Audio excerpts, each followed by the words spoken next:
നമ്മൾ അടുത്തൊരു ടോപ്പിക്കൊക്കെയാണ് പോണത്. Applications of determinants and matrices. നമ്മളിപ്പോൾ മെട്രിക്സ് എന്താണെന്ന് ഇതിന് മുമ്പത്തെ ചാപ്റ്ററിൽ പഠിച്ചു, അതിൻ്റെ ഫുൾ ഡീറ്റെയിൽസ് പഠിച്ചു. അത് കഴിഞ്ഞ് ഡിറ്റർമിനൻറ്റ്സ് പഠിച്ചു. ഒരു മെട്രിക്സ് തന്നു കഴിഞ്ഞാൽ അതിൻ്റെ ഡിറ്റർമിനൻറ്റ് വാല്യൂ എങ്ങനെയാണ് കാൽക്കുലേറ്റ് ചെയ്യുക, ഈ ഡിറ്റർമിനൻറ്റ് ഉപയോഗിച്ച് എങ്ങനെയാണ് ട്രയാങ്കിളിൻ്റെ ഏരിയ കാണുക, ഈ ഡിറ്റർമിനൻറ്റിൻ്റെ പലതരത്തിലുള്ള പ്രോപ്പർട്ടീസ് പഠിച്ചു. അതുപോലെ ഏതെങ്കിലും ഒരു മെട്രിക്സ് തന്നു കഴിഞ്ഞാൽ അതിൻ്റെ മൈനർ, കോഫാക്ടർ, അഡ്ജോയിൻറ്റ്, അങ്ങനെ അതിൻ്റെ ഇൻവേഴ്സ് കാണാനും നമ്മൾ പഠിച്ചു. ഇനി ഈ ഡിറ്റർമിനൻറ്റിനെ കുറിച്ചും മെട്രിക്സുകളെ കുറിച്ചും പഠിച്ചതിൻ്റെ കുറച്ച് അപ്ലിക്കേഷനാണ്. അപ്പോൾ ഇതിൻ്റെ ഏറ്റവും മെയിൻ ആയിട്ടുള്ള അപ്ലിക്കേഷൻ എന്ന് പറഞ്ഞു കഴിഞ്ഞാൽ, നമുക്കിപ്പോൾ ഒരു സിസ്റ്റം ഓഫ് ഇക്വേഷൻസ് തന്നു എന്ന് വിചാരിക്കുക. ആ സിസ്റ്റം ഓഫ് ഇക്വേഷൻസിൽ സോൾവ് ചെയ്യാൻ വേണ്ടിയിട്ടാണ് നമ്മൾ ഈ മെട്രിക്സിൻ്റെയും ഡിറ്റർമിനൻറ്റ്സിൻ്റെയും ഐഡിയ ഏറ്റവും കൂടുതൽ ഉപയോഗിക്കുന്നത്. അതായത് ഇപ്പോൾ 2x + 3y = 5, 4x + y = 6, ഇത്തരത്തിൽ ഇപ്പോൾ ഞാൻ ഇപ്പോൾ പറഞ്ഞ ഇക്വേഷനിൽ 2 വേരിയബിളും 2 ഇക്വേഷൻസുമാണ് കിടക്കുന്നത്. അത്തരത്തിലുള്ള സാധനങ്ങൾ സോൾവ് ചെയ്യാനായിട്ട് ഒക്കെയാണ് നമ്മൾ ഡിറ്റർമിനൻറ്റ്സ് കൂടുതലായിട്ട് ഉപയോഗിക്കുന്നത്. അപ്പോൾ ഇനി നമ്മളിതിൻ്റെ അപ്ലിക്കേഷൻ എന്ന് പറഞ്ഞ് പഠിക്കുമ്പോൾ എങ്ങനെയാണ് ഒരു സിസ്റ്റം തന്നു കഴിഞ്ഞാൽ, ഒരു സിസ്റ്റം ഓഫ് ഇക്വേഷൻസ് തന്നു കഴിഞ്ഞാൽ അതിലെ വേരിയബിൾസിൻ്റെ വില കണ്ടുപിടിക്കുക എന്നാണ് ഇനി നമ്മൾ പഠിക്കാൻ പോകുന്നത്. അപ്പോൾ അതിൻ്റെ ഇൻട്രോ ആയിട്ട്, അതിൻ്റെ തുടക്കമായിട്ട് നമ്മൾ കൺസിസ്റ്റൻറ്റ് സിസ്റ്റം അല്ലെങ്കിൽ ഇൻകൺസിസ്റ്റൻറ്റ് സിസ്റ്റം അതെന്താണെന്ന് പറഞ്ഞിട്ട് നമ്മൾ ടോപ്പിക്കിലേക്ക് വരുന്നു. അപ്പോൾ a system of equations is said to be consistent if its solution exist. ഒരു സിസ്റ്റം ഓഫ് ഇക്വേഷൻസിനെ കൺസിസ്റ്റൻ്റ് എന്ന് പറയണമെങ്കിൽ അതിൻ്റെ സൊല്യൂഷൻ എക്സിസ്റ്റ് ചെയ്യണം. ഇപ്പോൾ നമ്മൾ എക്സും വൈയും ഉള്ള ഒരു സിസ്റ്റം ആണെങ്കിൽ അതിനെ കൺസിസ്റ്റൻ്റ് എന്ന് പറയണമെങ്കിൽ എക്സിനും വൈക്കും ഓരോ ഉത്തരങ്ങൾ ഉണ്ടാവണം. അത് ഒരു ഉത്തരം തന്നെ വേണമെന്നൊന്നുമില്ല, സൊല്യൂഷൻ എക്സിസ്റ്റ് ചെയ്താൽ മാത്രം മതി. അപ്പോൾ സൊല്യൂഷൻ എക്സിസ്റ്റ് ചെയ്യുകയാണെങ്കിൽ അത്തരം സിസ്റ്റംസിനെ നമ്മൾ കൺസിസ്റ്റൻറ്റ് സിസ്റ്റം എന്ന് പറയും. ഇനി ഒരു സിസ്റ്റം ഓഫ് ഇക്വേഷൻസിന് സൊല്യൂഷൻസ് ഇല്ല, ഉത്തരം കിട്ടണില്ല എന്ന് വയ്ക്കുക. അങ്ങനെയാണെങ്കിൽ അത്തരം സിസ്റ്റത്തിന് നമ്മൾ ഇൻകൺസിസ്റ്റൻറ്റ് സിസ്റ്റം എന്ന് പറയും. ഇനി നമ്മൾ അതിനൊരു ജസ്റ്റ് ഒരു എക്സാമ്പിൾ വെച്ച് നമ്മൾ അതിനൊന്ന് ജസ്റ്റ് കാണിക്കണം. ഇപ്പോൾ നമുക്ക് ഒരു 3 വേരിയബിളുകളുള്ള എക്സ്, വൈ, സെഡ് അങ്ങനെ 3 വേരിയബിളുകളുള്ള 3 ഇക്വേഷൻസ് അടങ്ങിയിരിക്കണം ഒരു സിസ്റ്റം തന്നെന്ന് വിചാരിക്കുക. ഇതാണ് system. a1x + b1y + c1z = d1, a2x + b2y + c2z = d2, a3x + b3y + c3z = d3. ഇത്തരത്തിലൊരു സിസ്റ്റം തന്നെന്ന് വിചാരിക്കുക. അപ്പോൾ ആദ്യം തന്നെ ഈ സിസ്റ്റത്തിനെ നമുക്ക് മെട്രിക്സുകളുടെ ഐഡിയ ഉപയോഗിച്ച് മെട്രിക്സുകളുടെ പ്രൊഡക്റ്റ് പോലെ എഴുതാൻ പറ്റും. അതായത് ഈ സിസ്റ്റത്തിനെ നമുക്ക് a × x = b എന്ന ഫോമിലേക്ക് മാറ്റി എഴുതാം. വേർ a എന്ന് പറഞ്ഞു കഴിഞ്ഞാൽ ഇവിടെയുള്ള എക്സിൻ്റെയും വൈയുടെയും സെഡിൻ്റെയും കോഎഫിഷ്യൻറ്റുകൾ. അപ്പോൾ ഫസ്റ്റ് ഇക്വേഷനിലെ എക്സിൻ്റെയും വൈയുടെയും സെഡിൻ്റെയും കോഎഫിഷ്യൻറ്റുകൾ ഫസ്റ്റ് റോയിൽ എഴുതുക. a1, b1, c1 അത് ഫസ്റ്റ് റോയിൽ എഴുതി.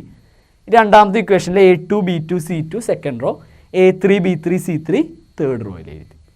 അപ്പോൾ അതൊരു 3/3 മെട്രിക്സ് ആയിട്ട് എഴുതി. ഇനി എക്സ് എന്ന് പറഞ്ഞു കഴിഞ്ഞാൽ it is A column matrix. അതിൽ നമ്മുടെ വേരിയബിൾസിനെയാണ് നമ്മൾ ഉൾപ്പെടുത്തുക. അപ്പോൾ ഇവിടെ വേരിയബിൾ എന്ന് പറഞ്ഞാൽ എക്സും വൈയും സെഡും ആണ്. അപ്പോൾ ആ എക്സും വൈയും സെഡും കോളത്തിൽ എഴുതി. അതിനെ നമ്മൾ എക്സ് എന്ന് പറയുന്ന കോളം മെട്രിക്സ്.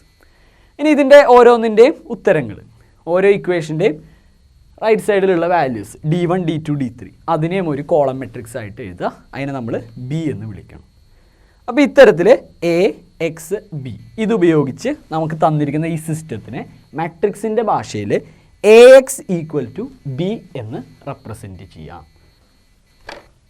അപ്പോൾ ഇതിനെ ഏതൊരു ഇത്തരത്തിലുള്ള സിസ്റ്റം തന്നാലും അതിനെ AX = B എന്ന ഫോമിൽ റെപ്രസെൻറ്റ് ചെയ്യാം.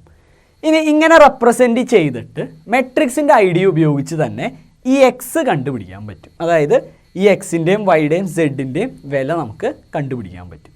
അതെങ്ങനെയാണെന്ന് വെച്ച് കഴിഞ്ഞാൽ, നമ്മളിപ്പോൾ പറഞ്ഞേക്കണതനുസരിച്ച് ഇപ്പോൾ തന്ന സിസ്റ്റത്തിനെ AX = B എന്ന് എഴുതാൻ പറ്റും എന്നാണ് നമ്മൾ പറഞ്ഞു നിർത്തിയേക്കണത്.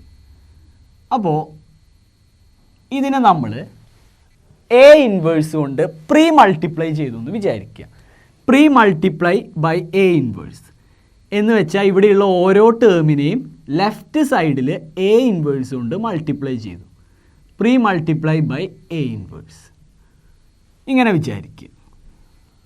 അപ്പോൾ ഇതിനെ A ഇൻവേഴ്സ് കൊണ്ട് മൾട്ടിപ്ലൈ ചെയ്യാമെന്ന് പറഞ്ഞാൽ A ഇൻവേഴ്സ് AX ഇവിടെയുള്ള എ എക്സിനെ എ ഇൻവേഴ്സ് കൊണ്ട് പ്രീ മൾട്ടിപ്ലൈ ചെയ്തു. അപ്പോൾ നമ്മൾ ഇതിനെ ഒരു ടേം ആയിട്ട് വിചാരിക്കും. ഈക്വൽ ടു ഇതിനെയും എ ഇൻവേഴ്സ് കൊണ്ട് പ്രീ മൾട്ടിപ്ലൈ ചെയ്തു. നമുക്ക് അടുത്ത സ്റ്റെപ്പിൽ എ ഇൻവേഴ്സ് ഇൻറ്റു എ എന്ന് പറഞ്ഞാൽ നമുക്കറിയാം that is identity matrix. I x equal to A inverse into B. I x എന്ന് പറഞ്ഞാൽ ഐ ഐഡൻറ്റിറ്റി മെട്രിക്സ് ആണ്, ദാറ്റ്സ് ഈക്വൽ ടു എക്സ്. അപ്പോൾ ഇത്തരത്തിൽ ഒരു സിസ്റ്റം ഓഫ് ഇക്വേഷൻസ് തന്നാൽ ആദ്യം അതിനെ മെട്രിക്സിൻ്റെ ഐ ഡി ഉപയോഗിച്ച് A x equal to B എന്ന ഫോമിൽ എഴുതാം. അത് കഴിഞ്ഞ് അതിൽ നിന്നും എക്സിൻ്റെ ഉത്തരം എന്ന് വെച്ച് കഴിഞ്ഞാൽ ഇവിടെയുള്ള വേരിയബിളുകളുടെ വാല്യൂ കണ്ടുപിടിക്കാനായിട്ട് ഈ ഐ ഡി ഉപയോഗിക്കാം. അതായത് ഈ വേരിയബിളുകൾ എക്സിൻ്റെ വില എന്ന് പറയുന്നത് എ ഇൻവേഴ്സ് ഇൻറ്റു ബിയോട് ഈക്വൽ ആയിരിക്കും. ഓക്കെ, അപ്പോൾ നമുക്ക് ഇത്തരത്തിൽ ചെയ്ത് കഴിഞ്ഞാൽ ഇവിടെ ഒരു കോളം മെട്രിക്സ് ആണ് കിട്ടുക. 3 റോയുള്ള ഒരു കോളം മെട്രിക്സ് ആണ് നമുക്ക് കിട്ടുക. അപ്പോൾ അതിൽ ഫസ്റ്റ് റോയിൽ വരുന്നത് എക്സിൻ്റെ ഉത്തരവും, സെക്കൻഡ് റോയിൽ വരുന്നത് വൈയുടെ ഉത്തരവും, തേർഡ് റോയിൽ വരുന്നത് സെഡിൻ്റെ ഉത്തരവായിരിക്കും. ഇത്തരത്തിൽ ഏത് സിസ്റ്റത്തിനെയും നമുക്ക് ഈ മെട്രിക്സിൻ്റെ ഐ ഡി ഉപയോഗിച്ച് സോൾവ് ചെയ്യാനായിട്ട് പറ്റും. ഇനി നമുക്ക് ഇപ്പോൾ പറഞ്ഞ ഒരു സിസ്റ്റം ഓഫ് ഇക്വേഷൻസ് എങ്ങനെയാണ് കൺസിസ്റ്റൻ്റ് ആണ് അല്ലെങ്കിൽ ഇൻകൺസിസ്റ്റൻ്റ് ആണെന്ന് എപ്പോഴാണ് പറയുക, എങ്ങനെയാണ് നമുക്കൊരു സിസ്റ്റം കാണുമ്പോൾ അത് നോക്കിയിട്ട് ഇന്ന സിസ്റ്റം കൺസിസ്റ്റൻ്റ് ആണ്, ഇതിന് ഇത്ര സൊല്യൂഷൻസ് ഉണ്ടാവും, ഇന്ന സിസ്റ്റത്തിന് സൊല്യൂഷൻ ഇല്ല, സോ ഇറ്റ് ഈസ് ഇൻകൺസിസ്റ്റൻറ്റ് എന്ന് എപ്പോഴാണ് നമുക്ക് പറയാൻ പറ്റുക? ആ കാര്യമാണ് ഇനി പറയാൻ പോണത്. അപ്പോൾ കേസ് 1, കേസ് 2 2 കേസായിട്ട് തിരിച്ചു വയ്ക്കണം. ഒന്നാമത്, ഇപ്പോൾ എനിക്ക് തരുന്ന ഒരു സിസ്റ്റം ഓഫ് ഇക്വേഷൻസ് എനിക്ക് തന്നു എന്ന് വെക്കുക. അതിൽ നിന്ന് ഞാൻ എ എന്ന് പറയുന്ന മെട്രിക്സ് എഴുതി, കോഎഫിഷ്യൻറ്റുകളുടെ മെട്രിക്സ് എ എഴുതി. ആ എ എന്ന് പറയുന്ന മെട്രിക്സ് നോൺ സിംഗുലർ ആണെന്ന് വിചാരിക്കുക. നോൺ സിംഗുലർ എന്ന് പറഞ്ഞാൽ ആ എയുടെ ഡിറ്റർമിനൻറ്റ് വാല്യൂ 0 അല്ല എന്ന് വിചാരിക്കുക. അങ്ങനെയാണെങ്കിൽ നമുക്ക് ഇതിൻ്റെ ഇൻവേഴ്സ് എക്സിസ്റ്റ് ചെയ്യും. സോ നമുക്ക് x equal to A inverse into B, ഈ ഇക്വേഷൻ വെച്ച് നമുക്ക് എക്സ് എന്ന് പറയുന്ന ആ വേരിയബിൾസിനെ കണ്ടുപിടിക്കാനായിട്ട് പറ്റും. സോ നമുക്ക് തന്ന സിസ്റ്റത്തിന് ഒരു സൊല്യൂഷൻ നമുക്ക് കിട്ടി. അതുകൊണ്ട് നമുക്ക് പറയാം ദിസ് സിസ്റ്റം ഈസ് കൺസിസ്റ്റൻറ്റ്. അതിന് സൊല്യൂഷൻസ് ഉണ്ട്, അതുകൊണ്ട് അത് കൺസിസ്റ്റൻ്റ് ആണ്. അപ്പോൾ നമുക്ക് ഇത്തരത്തിലൊരു സിസ്റ്റം തന്നു കഴിഞ്ഞാൽ അതിൽ നിന്ന് നമ്മൾ എയും എക്സും ബിയും എടുത്ത് എഴുതിയെന്ന് വെക്കുക. നമ്മൾ എഴുതിയ എ എന്ന് പറയുന്ന മെട്രിക്സ് നോൺ സിംഗുലർ ആണെങ്കിൽ ഒന്നും നോക്കണ്ട, നമുക്ക് തന്നേക്കണ സിസ്റ്റം ഈസ് കൺസിസ്റ്റൻറ്റ്. ആ സിസ്റ്റത്തിന് സൊല്യൂഷൻ ഉണ്ട്, ആ സിസ്റ്റം കൺസിസ്റ്റൻ്റ് ആണെന്ന് 100% ഉറപ്പിക്കാം. ഓക്കെ, അപ്പോൾ ഇതാണ് ഒരു കേസ്.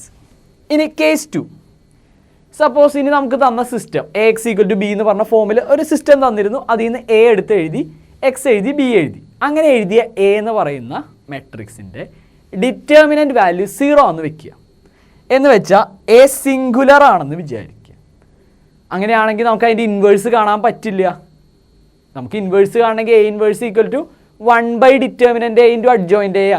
അപ്പോൾ ഡിറ്റർമിനൻ്റ് എ 0 ആണെങ്കിൽ 1/0 എന്ന് പറയും. അത് നോട്ട് ഡിഫൈൻഡ് ആണ്. അപ്പോൾ നമുക്ക് ഇൻവേഴ്സ് എക്സ് കാണാനായിട്ട് പറ്റില്ല, അല്ലെങ്കിൽ ഇൻവേഴ്സ് കാണാനായിട്ട് പറ്റില്ല. സോ നമ്മളിത് കൺസിസ്റ്റൻ്റ് ആണോ ഇൻകൺസിസ്റ്റൻ്റ് ആണോ എന്ന് എങ്ങനെയാണ് നോക്കുക എന്ന് വെച്ചാൽ നമ്മൾ നേരെ അഡ്ജോയിൻ്റ് എ ഇൻറ്റു ബി കാണും. ഈ adjoint A into B non 0 ആണെന്ന് വിചാരിക്കും. അഡ്ജോയിൻ്റ് എ ഇൻറ്റു ബി ചെയ്യുമ്പോൾ 0 അല്ല കിട്ടണമെന്ന് വിചാരിക്കും. അങ്ങനെയാണെങ്കിൽ സൊല്യൂഷൻ എക്സിസ്റ്റ് ചെയ്യില്ല എന്നർത്ഥം. എന്ന് വെച്ചാൽ സിസ്റ്റം ഇൻകൺസിസ്റ്റൻ്റ് ആണെന്ന് ഉറപ്പിച്ച് പറയാം. ഇനി ഇതിൽ തന്നെ ഒരു സബ് സ്റ്റേജ് ഉണ്ട്. ഇപ്പോൾ അഡ്ജോയിൻ്റ് എ ഇൻറ്റു ബി 0 ആണെന്ന് വെക്കും. 0 അല്ലെങ്കിൽ സിസ്റ്റം ഇൻകൺസിസ്റ്റൻ്റ് എന്ന് ഉറപ്പിച്ച് പറയാം.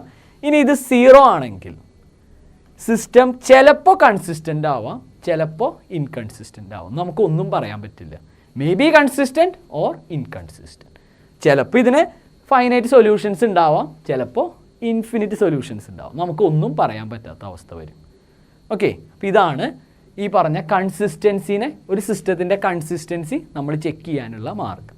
അപ്പോൾ ഇതിനൊരു ഓർഡറിൽ പറയുകയാണെങ്കിൽ നമുക്ക് ഏത് സിസ്റ്റം തന്നാലും ആദ്യം അതിനെ A x equal to B എന്ന ഫോമിൽ എഴുതുക. എന്ന് വെച്ച് കഴിഞ്ഞാൽ എ എഴുതുക, എക്സ് എഴുതുക, ബി എഴുതുക. ഇനി ഇത് കൺസിസ്റ്റൻ്റ് ആണോ എന്ന് അറിയാൻ ഫസ്റ്റ് സ്റ്റെപ്പ് എയുടെ ഡിറ്റർമിനൻറ്റ് കാണുക. അത് 0 ആണെങ്കിൽ സിംഗുലർ, ഈ കേസ് നോക്കണം. നോൺ 0 ആണെങ്കിൽ നോൺ സിംഗുലർ. അപ്പോൾ ഉറപ്പിച്ചോ it is consistent. Non zero ആണെങ്കിൽ നോൺ സിംഗുലർ ആണ്. സോ ആ സിസ്റ്റം കൺസിസ്റ്റൻ്റ് ആണ്. അതിനൊരു ഉത്തരമുണ്ട്. ആ ഉത്തരം നമുക്ക് ഈ ഐഡിയ വെച്ച് കണ്ടുപിടിക്കാം. ഓക്കെ, ഇനി ചെയ്ത് നോക്കുമ്പോൾ ഡിറ്റർമിനൻ്റ് 0 കിട്ടിയെന്ന് വിചാരിക്കുക. അപ്പോൾ നമുക്ക് അടുത്ത സ്റ്റെപ്പിൽ അഡ്ജോയിൻ്റ് എ ഇൻറ്റു ബി കണ്ടുപിടിക്കുക. തന്നിരിക്കുന്ന എയുടെ മൈനർ കോഫാക്ടറൊക്കെ എടുത്ത് അഡ്ജോയിൻ്റ് കണ്ടുപിടിക്കുക. ആ അഡ്ജോയിൻ്റ് എനെ ബി കൊണ്ട് ഗുണിക്കുക. അങ്ങനെ ഗുണിക്കുമ്പോൾ നമുക്ക് സീറോ മെട്രിക്സ് ആണ്, സീറോ മെട്രിക്സ് അല്ല കിട്ടണമെന്ന് വെക്കുക. സീറോ അല്ലാത്ത വേറെ എന്തോ ആണ് കിട്ടണമെന്ന് വെക്കുക. സീറോ അല്ലാത്ത ഏത് കിട്ടിയാലും സിസ്റ്റം ഇൻകൺസിസ്റ്റൻറ്റ്, ഇതിന് സൊല്യൂഷൻ ഇല്ല എന്നർത്ഥം. ഇനി ആ അഡ്ജോയിൻ്റ് ഇൻറ്റു ബി ചെയ്യുമ്പോൾ 0 കിട്ടിയെന്ന് വെക്കുക. അപ്പോൾ നമുക്കൊന്നും പറയാൻ പറ്റില്ല. ചിലപ്പോൾ കൺസിസ്റ്റൻ്റ് ആവും, ചിലപ്പോൾ കൺസിസ്റ്റൻ്റ് അല്ലാതിരിക്കാം. ചിലപ്പോൾ സൊല്യൂഷൻ ഉണ്ടാവും, ചിലപ്പോൾ സൊല്യൂഷൻ ഇല്ലാതിരിക്കും. ഓക്കെ.